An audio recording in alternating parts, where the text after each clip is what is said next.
For every five companies that are able to produce an MVP, only one venture is able to scale. What explains the challenge for organizations? What keeps them from scaling?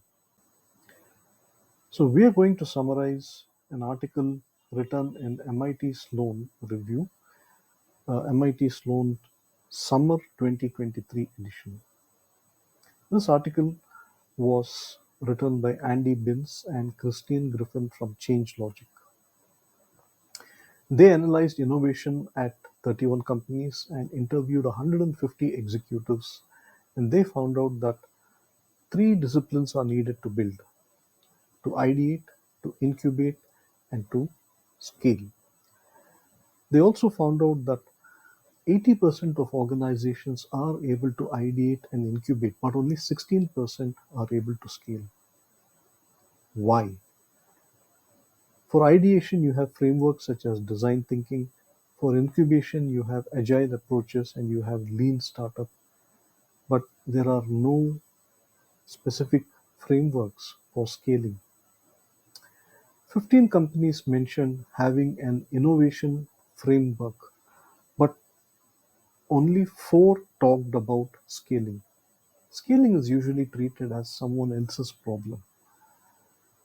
So the authors came up with their own path for scaling. So they suggest a 5-point approach. One is to have an ambition, two is to have an initial pathway, three is to acquire assets, four is to prepare the organization for scaling, and five is to anticipate trigger points. The first step on the scaling pathway is to have ambition. You need to have ambition that matches the scale of the opportunity.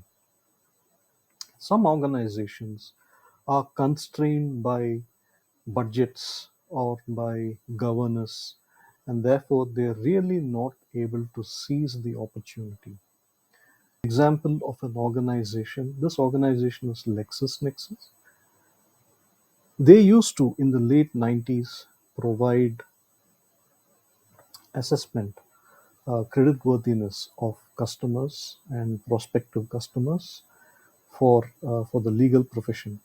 So in the late 1990s, they decided that there is an opportunity if they are able to connect data sets and leverage technology so they can build an analytics business.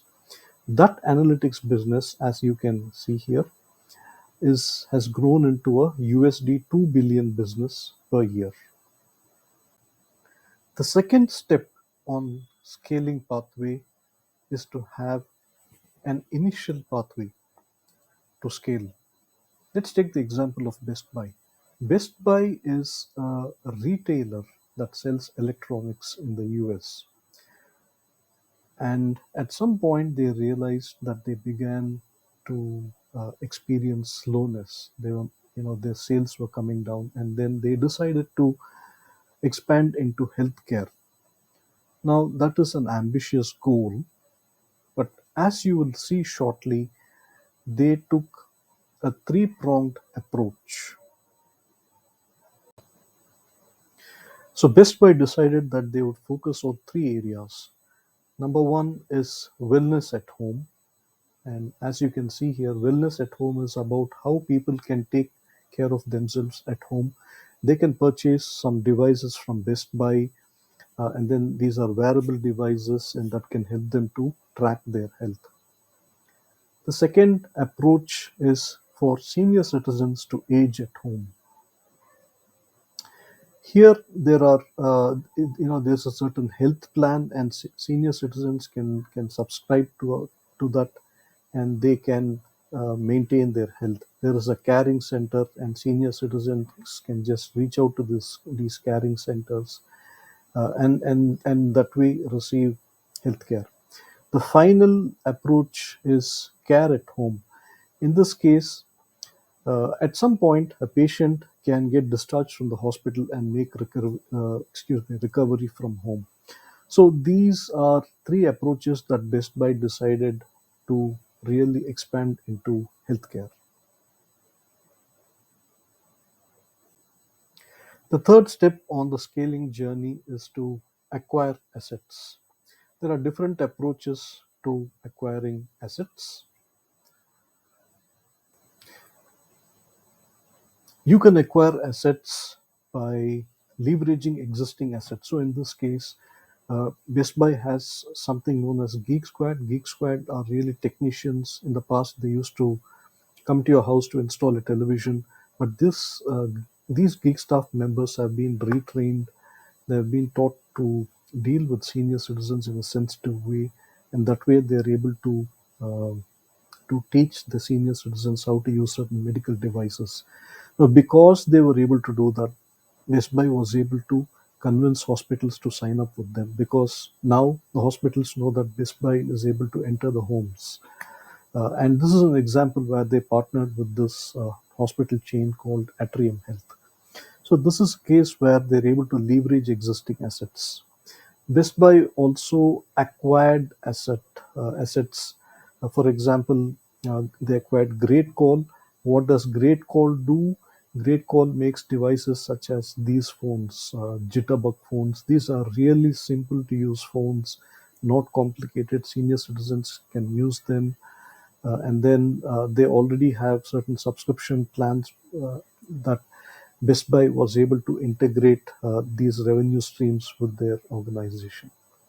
So that covered leveraging assets and acquiring assets. You could build assets such as what Bosch did. Bosch began manufacturing motors and batteries for e-bicycles as well as display units. But to convince cycle manufacturers such as KTM and Scott and Cannondale, they had to build assets such as training and then in-store diagnosis. So that way they were able to convince bicycle manufacturers to sign up with them. Finally, you could also build assets by partnering. In this case, Bosch partnered with a bicycle component manufacturer called Magura and leveraged their distribution network. So, what started as a partnership in 2011 has become a joint venture. So, these are the ways in which assets can be acquired.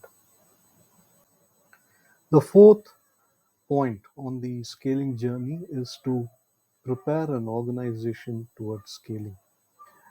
The challenge is that organizations or certain teams within organizations come with a startup mindset.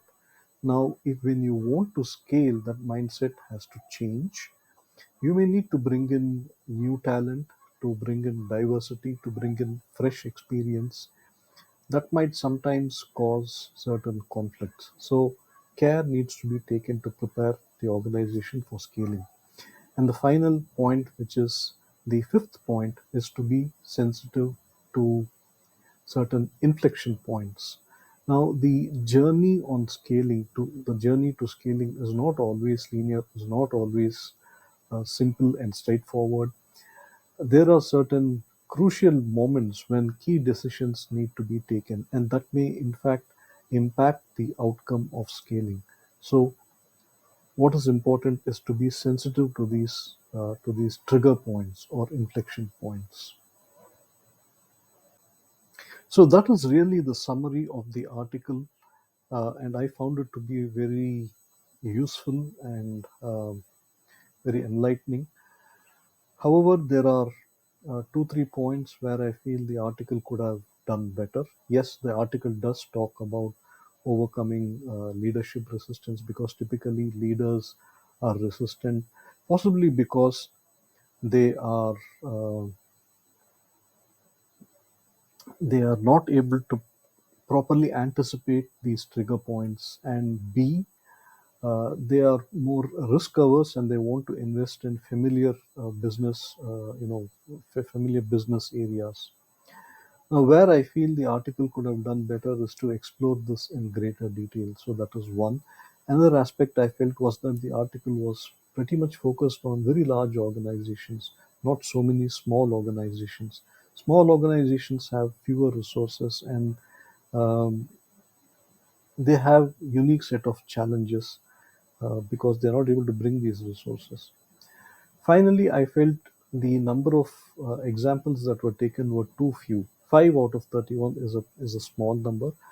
I wish more numbers could have been considered.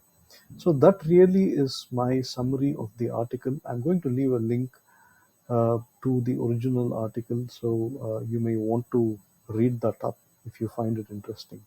Thank you.